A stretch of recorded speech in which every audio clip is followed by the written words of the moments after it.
So standard form is the exact same thing as scientific notation. When you have scientific notation, what you want is the first non-zero number, then a decimal point, and every other number times by 10 to the power of something.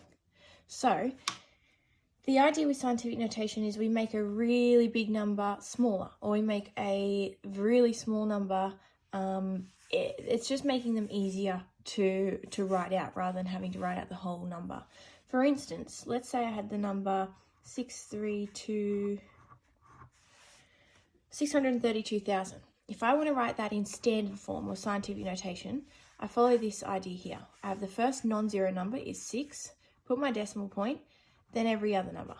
I don't have to have those zeros floating on the end if I don't want to. It makes no difference to the question. But first non-zero number, decimal point, every other number times by 10.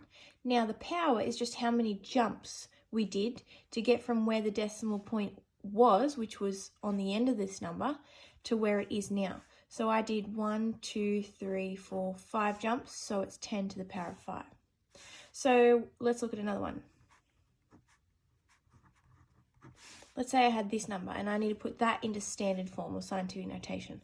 First non-zero number is a 2, decimal point, every other number, times by 10 to the power of, well, how many jumps did I do to get from here to where it is now? That's 1, 2 jumps, so 10 to the power of 2.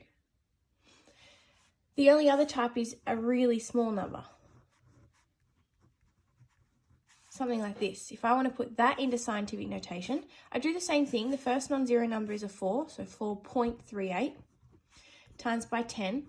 But notice this time, I'm jumping the other way to get to where the decimal point is now. So I'd be jumping in the backwards direction this way.